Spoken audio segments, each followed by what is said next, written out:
Hello friends, कैसे हैं आप सब।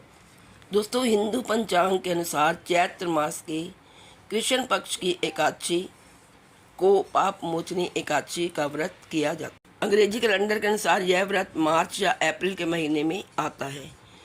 मान्यता है कि पाप मोचनी एकादशी व्रत करने से जातक को पापों से मुक्ति मिलती है, जैसे कि इस एकादशी का नाम ही है पाप मोचनी एकादशी और अंत में मोक्ष की प्राप्ति होती है। हिंदू धर्म में एकादशी व्रत भगवान विष्णु को समर्पित माना गया है। यही कारण है कि इस दिन जगत के पालनहार भगवान विष्णु की विधि विधान से पूजा अर्चना की जाती है। एकादशी व्रत के समापन को पारण कहा जाता है। हिंदू शास्त्रों के अनुसार एकादशी व्रत के अगले दिन सूर्य उदय के बाद ही पारण किया जाना चाहिए। आइए जानते हैं पाप मोचनी एकादशी व्रत कब है और व्रत के पारण का समय, इसकी पूजन विधि, इसका महत्व और इसकी पौराणिक कथा। आइए सबसे पहले जानते हैं पाप मोचनी एकादशी व्रत कब है।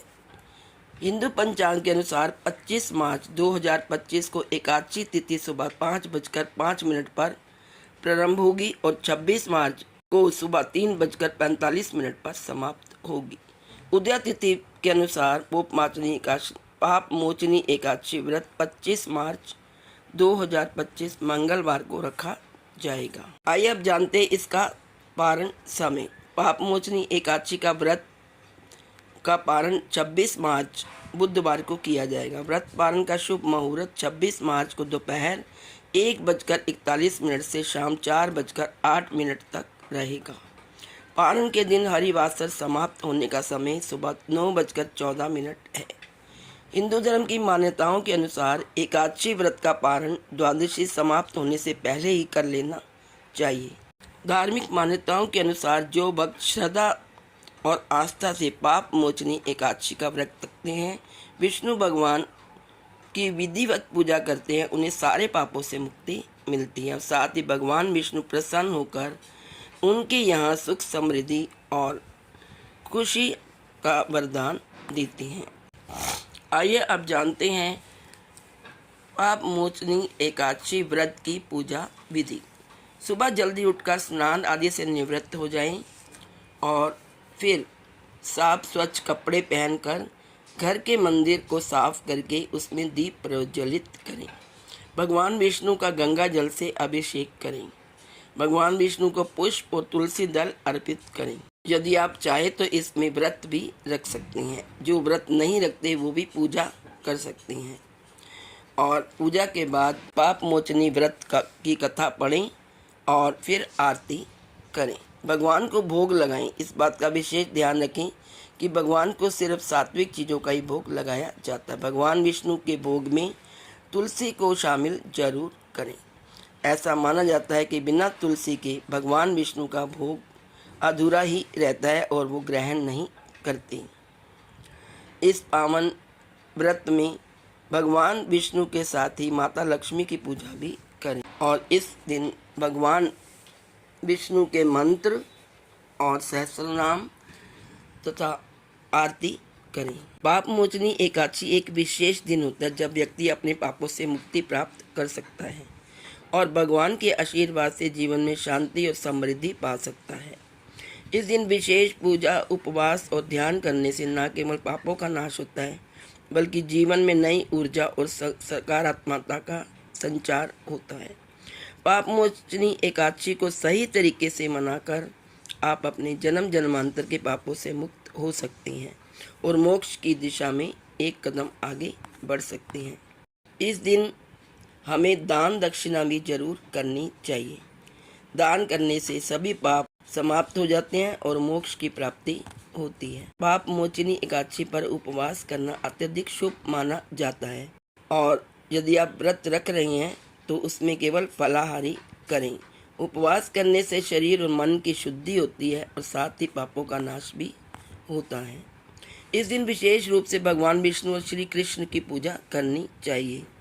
उनका जाप और मंत्र पढ़ने से पुण्यों की प्राप्ति होती है। इस दिन को शांति और ध्यान का दिन बनाएं। यदि व्रत कर रहे हैं तो मन को शांत रखें और भगवान के नाम का जाप करें। यह मानसिक शांति और सकारात्मक ऊर्जा का स्रोत है। तुलसी का पूजन इस दिन विशेष रूप से फलदायी होता है। तुलसी को पवित्र माना जाता है और इस साथ पूजा करने से और तुलसी की पूजा करने से पापों से मुक्ति मिलती है। इस दिन जरूरतमंदों को वस्त्र, भोजन या धन दान करना पुण्यकारी होता है। यह न केवल पापों को नष्ट करता है बल्कि आत्मिक शांति भी प्रदान करता है। इस दिन हरे राम हरे कृष्ण हरे राम राम राम हरे हरे, हरे कृष्ण कृष्ण कृष्ण हरे हरे का जाप करें। यह मंत्र पापों को नष्ट करने और मानसिक शांति प्राप्त करने के लिए अत्यंत प्रभावशाली है। दोस्तों, यदि आप पाप मोचनी एकादशी का व्रत करते हैं और उसकी कथा नहीं पढ़ते तो यह व्रत अधूरा माना जाता है। आइए अब पाप मोचनी एकादशी की कथा सुनते हैं। धर्मराज युधिष्ठिर बोले, हे जनार्दन, चैत्र मास के कृष्ण पक्ष की एकादशी का क्या नाम है तथा उसकी विधि क्या है? कृपा करके मुझे आप बताइए। श्री भगवान बोले, हे राजन, चैत्र मास के कृष्ण पक्ष की एकादशी का नाम पाप मोचनी एकादशी है। इसके व्रत के प्रभाव से मनुष्य के सभी पापों का नाश होता है। यह सब व्रतों से उत्तम व्रत है। इस पाप मोचनी एकादशी के महात्म्य के श्रवण व पठन से समस्त पाप नाश को प्राप्त हो जाते हैं। एक समय देवऋषि नारद जी ने जगत पिता ब्रह्मा जी से कहा, महाराज, आप मुझसे चैत्र मास के कृष्ण पक्ष की एकादशी विधान कहिए। ब्रह्मा जी कहने लगे कि हे नारद, चैत्र मास की कृष्ण पक्ष की एकादशी पाप मोचनी एकादशी के रूप में मनाई जाती है। इस दिन भगवान विष्णु का पूजन किया जाता है। इसकी कथा के अनुसार प्राचीन समय में चित्ररथ नाम का एक रमणीक वन था। इस वन में देवराज इंद्र गंधर्व कन्याओं तथा देवताओं सहित स्वच्छंद विचार करते थे। एक बार मेधावी नामक ऋषि भी वहाँ पर तपस्या कर रहे थे। वे ऋषि शिव उपासक तथा अप्सराएं शिव द्रोहिणी अनंगदासी अनुचरी थी। एक बार कामदेव ने मुनि का तप भंग करने के लिए उनके पास मंजू घोषा नामक अप्सरा को भेजा। युवावस्था वाले मुनि अप्सरा के हाव भाव, नृत्य, गीत तथा कटाक्षों पर काम मोहित हो गए। रति क्रीड़ा करते हुए 57 वर्ष व्यतीत हो गए। एक दिन मंजू घोषा ने देवलोक जाने की आज्ञा मांगी।